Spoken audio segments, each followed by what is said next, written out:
Welcome back to Bad Things in History, where we'd like to know your favorite historical fact.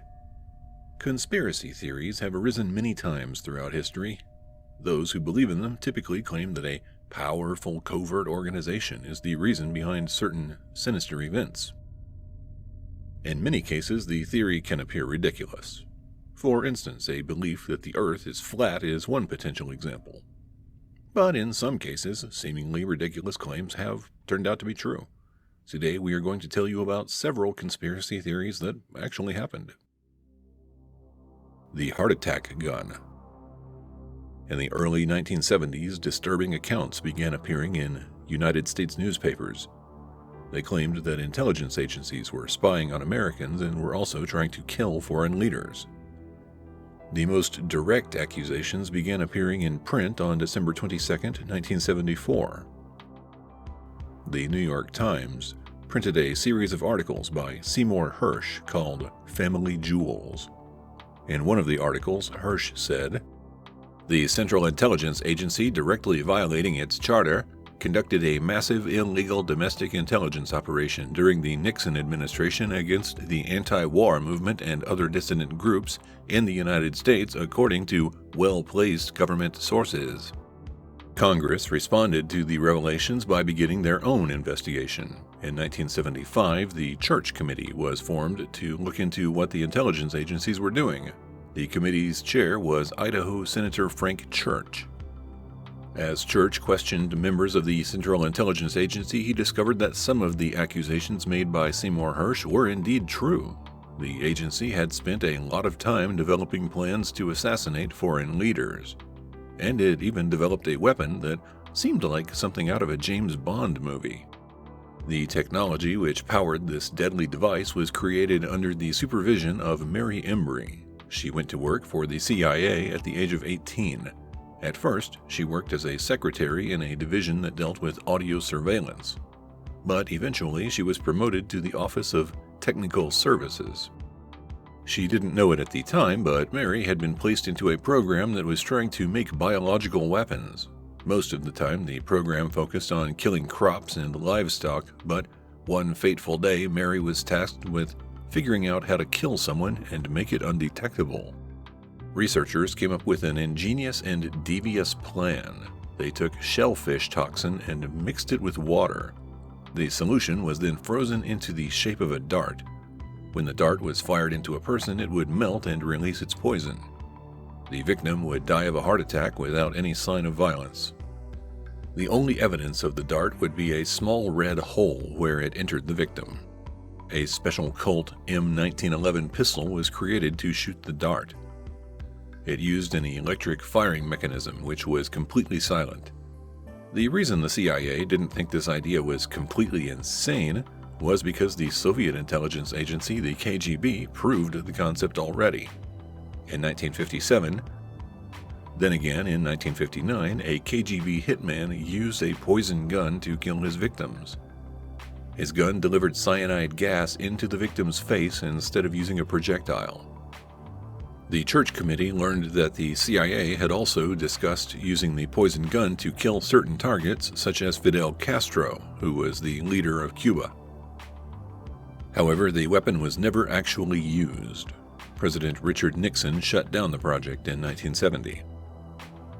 In 1976, President Gerald Ford tried to ensure nothing like this would happen again. He signed an executive order which forbade any employee of the United States government from participating in political assassinations. Project Sunshine. Starting around 1953, grieving parents started reporting that their dead children were missing. In some cases, the child's body was nowhere to be found, and in others, certain body parts had been removed. As the decade progressed, similar reports kept emerging from parts of Australia as well as countries all over Western Europe. The upset parents who made these outlandish claims were not taken seriously. However, in 1995, a committee established by President Bill Clinton would confirm that it really happened.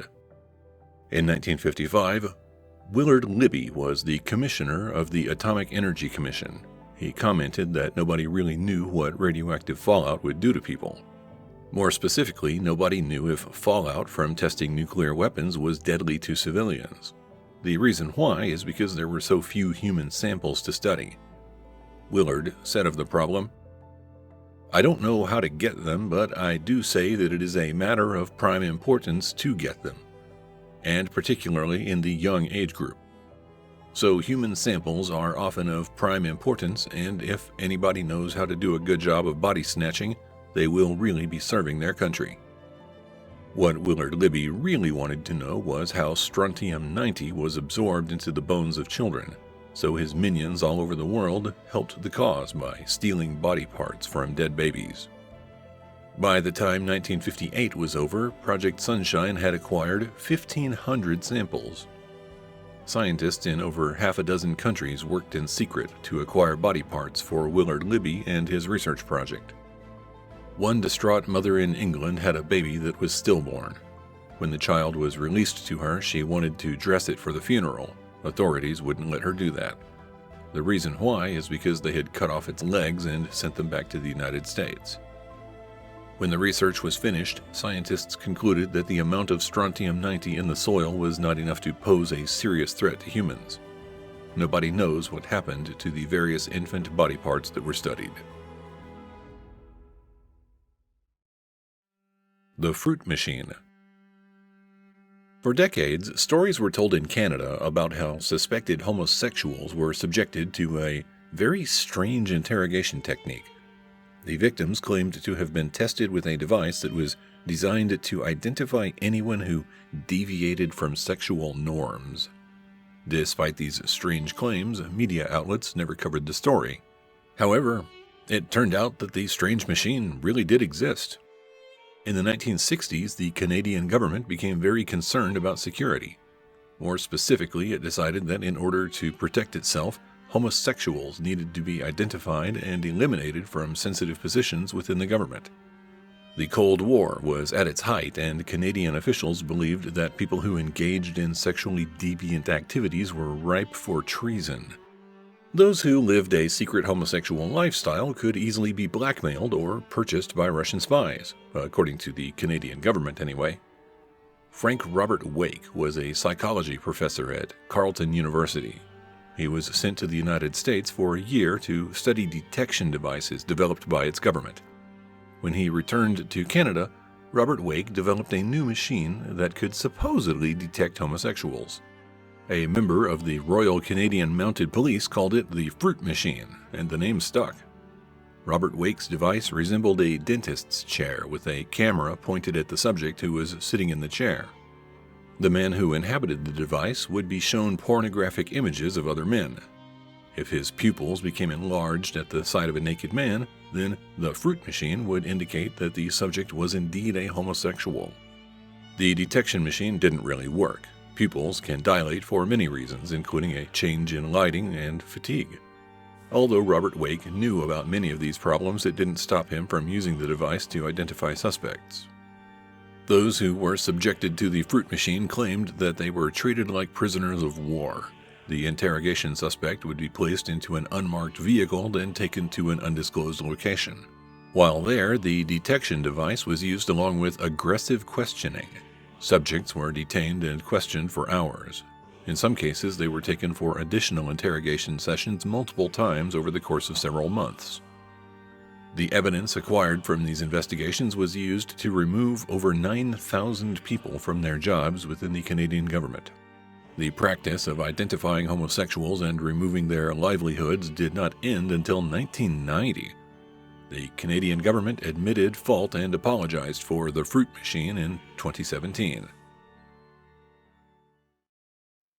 The business plot. Smedley Butler was a retired Major General. He served in the Marine Corps for 34 years before finally leaving the service in 1931. In 1933, he began making claims that a wealthy group of businessmen were trying to overthrow the United States government and install their own fascist system. Butler's assertion was met with skepticism and hostility, but the world would soon learn that he was telling the truth. In 1932, as the Great Depression continued ravaging economies all over the world, World War I veterans in the United States decided they had enough. They marched on Washington, D.C., asking to be compensated for their military service. Smedley Butler spoke to the veterans and offered his support for their cause. Rather than receive payment, the veterans were attacked by General Douglas MacArthur. Butler became furious. He switched his allegiance from the Republican Party and, in the 1932 presidential election, he openly supported Franklin Roosevelt over the Republican candidate, Herbert Hoover. Many conservative businessmen were opposed to Roosevelt. He promised to use government resources to give everyone jobs. The economic elite saw this as reckless spending. Additionally, Roosevelt planned to remove the United States from the gold standard. Businessmen believed this would destroy the value of the dollar. As far as the business elites were concerned, this was equivalent to Roosevelt declaring war upon them. In November 1934, Smedley Butler testified in front of Congress. He explained how the plot began and how he became involved. Gerald P. McGuire was a bond salesman who met with Butler in July 1933. As McGuire explained, the number of World War I veterans far outnumbered active duty troops in the military. McGuire and the other businessmen who opposed Roosevelt planned to create a veterans organization. The World War I veterans would then be invited to join, and in turn their bills would be paid. The businessmen would then use the former soldiers to overpower the United States military and install a new government. Smedley Butler was told that if he would lead the insurrection, then the group of businessmen would pay to send his kids to college and would also handle his remaining mortgage payments. After a final meeting with McGuire in 1934, Butler did not agree to lead troops. Instead, he reported the details to the head of the FBI, J. Edgar Hoover. Butler identified several prominent businessmen who were financing the plot. This included J.P. Morgan, Jr. Prescott Bush, who was the father of President George H.W. Bush and grandfather of President George W. Bush, was identified as a financier. The CEO of General Motors, Alfred P. Sloan, Jr., was also accused. The group financed their effort with $40 billion in assets, which would be worth $778 billion today. As the hearings progressed, several newspapers reported that Butler's claims were a hoax. They called the war hero a liar. The committee completed its investigation and reported to Congress that Butler's claims were probably true. The report said, "In the last few weeks of the committee's official life, it received evidence that certain persons had made an attempt to establish a fascist organization in this country. There is no question that these attempts were discussed, were planned, and might have been placed in execution when and if the financial backers deemed it expedient." Congress never acted on the committee's report. In a radio interview, Butler commented, "Like most committees, it has slaughtered the little and allowed the big to escape. The big shots weren't even called to testify." Historians who have examined the evidence are mostly convinced that Smedley Butler was telling the truth. If you would like to learn more about how veterans were treated after World War I, we suggest a previous episode called The Bonus Army. What do you think about these conspiracy theories that turned out to be true? Are they the result of government abuse of power, or is it simply human nature at work? More importantly, should we take conspiracy theories more seriously? Let us know what you think in the comments below. If you found this episode interesting, then please hit the like button. Subscribe to our channel too. We wouldn't want you to miss the opportunity to learn more about humanity's horrible past. You know what is definitely not a conspiracy theory? The fact that we aren't making money from this. As a matter of fact, it's an increasingly expensive venture for us. That's why we would like to bring your attention to the fact that we have a Patreon page, accept PayPal donations, and have a small merchandise store on our website. Links are in the video description if you are interested. And if you're not, well, it's not like you're a horrible person without compassion that takes from this world and gives nothing in return. No, that's not you at all. Thank you for watching Bad Things in History.